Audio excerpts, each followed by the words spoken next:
Hello అండి, అందరూ ఎలా ఉన్నారు? Welcome back to my channel ఫలహారాల బండి. నేను మీ శిరీష. ఈరోజు రెసిపీ వచ్చేసి మిర్చి బజ్జీ అండి. ఏ చిన్న ఫంక్షన్ అయినా, పండగ అయినా, వర్షం పడుతున్నప్పుడు వేడివేడిగా ఈ మిర్చి బజ్జీ తింటే టేస్ట్ అయితే చాలా బాగుంటుంది కదా.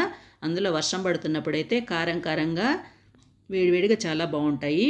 ఒక గిన్నెలో 2 కప్పుల శనగపిండి వేసేసి ఇప్పుడు దీంట్లో 1 పించ్ సోడా ఉప్పు, 1 స్పూన్ వరకు సాల్ట్ వేసుకోవాలండి. సాల్ట్ అనేది చూసుకొని వేసుకోండి. ఒకవేళ తగ్గిందనిపిస్తే ఇంకొంచెం వేసుకోవచ్చు. ఇప్పుడు దీంట్లో వాటర్ పోసేసి ఉండలు లేకుండా కలుపుకోవాలండి. కన్సిస్టెన్సీ అనేది మరీ గట్టిగా కాకుండా మరీ పల్చగా కాకుండా మీడియంగా ఉండాలన్నమాట. అలా ఉంటేనే చాలా బాగా వస్తాయి. చూసారా, కన్సిస్టెన్సీ ఈ విధంగా ఉండాలి. తర్వాత మళ్ళీ ఒకసారి ఈ విధంగా కలుపుకోండి ఉండలు లేకుండా ఉండడానికి. ఇప్పుడు దీంట్లో కొంచెం వాము వేసేస్తున్నాను. మిక్సీ జార్లో 2 స్పూన్స్ వాము, 1 స్పూన్ వరకు సాల్ట్ వేసేసి మూత పెట్టేసి వీళ్ళంత మెత్తగా గ్రైండ్ చేసుకోవాలండి. ఇక్కడ ఇంకో విషయం చెప్పాలండి.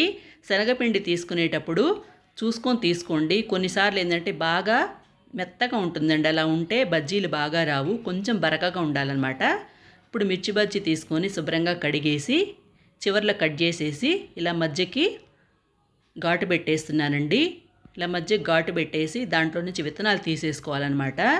ఇవేంటంటే కారం ఉండవు, అందుకని తీసుకోపోయినా పర్వాలేదు. కాకపోతే నేనైతే కంపల్సరీగా తీసుకుంటానండి.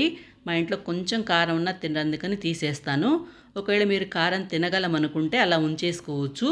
చూసారన్నిటికీ ఈ విధంగా మధ్య ఘాటు పెట్టేసి తీసేసాను. ఇప్పుడు దీంట్లో మనం మిక్సీ పట్టుకున్నాం కదా, వాము ఉప్పు కొంచెం కొంచెంగా పెట్టుకోండి. కొంచెం ఎక్కువైనా పర్వాలేదండి, నో ప్రాబ్లం. వామే కాబట్టి, అందులో బజ్జీ తింటాం కాబట్టి, శనగపిండి కాబట్టి వాము వేసుకుంటే అరుగుతుందన్నమాట, ప్రాబ్లం రాదు. అన్నిటికీ ఈ విధంగా ఫిల్ చేసేసుకోండి. కొంతమంది ఏంటంటే చింతపండు గుజ్జు ఉంటుంది కదా, అది కూడా పెట్టుకుంటారు. కాకపోతే నేను అదైతే పెట్టను. మీకు కావాలంటే దీంట్లో కొంచెం చింతపండు గుజ్జు కూడా దాంట్లో అంటే పొడిలో మిక్స్ చేసుకొని అది కూడా పెట్టేసుకోవచ్చు. ఇప్పుడు ఒకసారి బాగా కలుపుకుందామండి పిండిని. డీప్ ఫ్రై సరిపడా నూనె అయితే పెట్టానండి. నూనె బాగా కాగాలన్నమాట. కాగిన తర్వాత ఫ్లేమ్ని మీడియంలో పెట్టుకొని వేసుకోవాలి. ఇప్పుడు నేను బజ్జీలు వేసుకోవడానికని ఒక గ్లాస్ తీసుకుని దాంట్లో ఇలా పిండి వేస్తున్నానండి. అలా వేయడం వల్ల ఏంటంటే బజ్జీలు అనేవి చాలా బాగా వస్తాయన్నమాట. అది మునిగేంత వరకు వేసుకోవాలండి. చూసారా, బజ్జీ మిర్చి పెద్దది కాబట్టి నేను పెద్ద గ్లాస్ తీసుకున్నాను. దాన్ని బట్టి చూసుకొని వేసుకోండి. కొంచెం నూనె కాగిందా లేదని చూడడానికి కొంచెం వేసి చూడండి. వేయగానే పైకి వచ్చిందనుకోండి, నూనె బాగా కాగినట్టు అనమాట. ఇప్పుడు మనం ఇలా మిర్చి తీసుకొని దీంట్లో డిప్ చేసేసి వేసేసుకోవచ్చు. మిగతా వేసేటప్పుడు కొంచెం తగ్గుతుంది కదండి పిండి, మళ్ళీ అప్పుడు కొంచెం పిండి గ్లాసులో వేసేసుకోండి, సరిపోతుంది. ఇలా నాకైతే నేను తీసుకున్న బాణలికి ఆ నూనెకి 3 అయితే కరెక్ట్గా సరిపోతాయండి. అప్పుడే బాగా వేగుతాయి అన్నమాట. ఎక్కువ వేస్తే వేగవు. ఒక్కోసారి ఏంటంటే ఇలా తిరిగిపోతూ ఉంటాయి. అలాంటప్పుడు ఇలా చాకుతో ఇలా తిప్పేసి కాల్చుకోవాలండి. చూసారు, ఈ విధంగా 2 వైపులా గోల్డెన్ బ్రౌన్ కలర్ వచ్చేంత వరకు వేయించుకోవాలి. నేనైతే ఒకసారి బయట చేస్తుంటారు కదా బజ్జీలు, వాళ్ళు ఏంటంటే ఒక స్టిక్ పెట్టుకొని దాన్ని ఇలా తిప్పుతారన్నమాట. నేను చాకు తీసుకున్నాను కదా, వాళ్ళైతే స్టిక్ తీసుకుంటారు. ఈసారి అబ్జర్వ్ చేయండి. కొంతమంది చేస్తారు, మరి అందరూ చేస్తారు నాకు తెలియదు. మళ్ళీ ఇంకో వాయి కూడా ఈ విధంగా వేసుకున్నాము. చూసారా, ఈ విధంగా ఫిల్ చేసేసుకున్నాను. మళ్ళీ పిండిని పైకి తీసేటప్పుడు కొంచెము దానికి ఇలా అంటించి వేసేయండి. ఇంకో 3 కూడా పట్టినాయండి. అన్నీ ఆ విధంగానే వేసుకోండి, సరిపోతుంది. ఇప్పుడు ఒక బౌల్ తీసుకున్న దాంట్లో మీడియం సైజు ఉల్లిపాయని ఇలా వీలైనంత సన్నగా కట్ చేసుకోండి.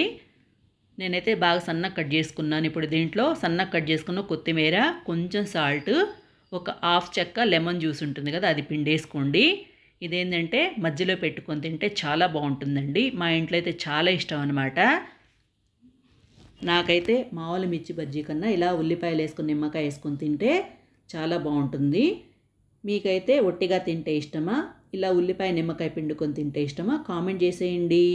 చూసారు, ఇప్పుడు అన్నిట్లో ఈ విధంగా బజ్జీని మళ్ళీ మధ్యకి ఇలా ఘాటు పెట్టేసి అప్పుడు దాంట్లో కూరుకోవాలన్నమాట. చూసారండి, మిర్చి బజ్జీ రెడీ అయిపోయినాయి కదా. చూస్తుంటేనే తినాలనిపిస్తుంది కదా. ఏంటోనండి, రోజు తిన్నాగా నా మిర్చి బజ్జీ తినాలనిపిస్తూనే ఉంటుంది. అంత బాగుంటుంది. నాకైతే పిజ్జా, బర్గరు, చాట్ వాటికన్నా కూడా నేనైతే ఫస్ట్ ప్లేస్ ఇస్తానండి బజ్జీలకి. నాకైతే అంత ఇష్టం అన్నమాట. చూసారా, ఈ విధంగా తింటే ఉంటుంది అసలు. ఈ వర్షానికి వేడివేడిగా కారం కారంగా అదిరిపోతుంది అంతే అసలు. నచ్చిందా? మీకు నచ్చితే లైక్ చేయండి, షేర్ చేయండి, సబ్స్క్రైబ్ చేయడం మాత్రం మర్చిపోదు. లైక్ అయితే ఇవ్వండి అబ్బా. Thank you for watching.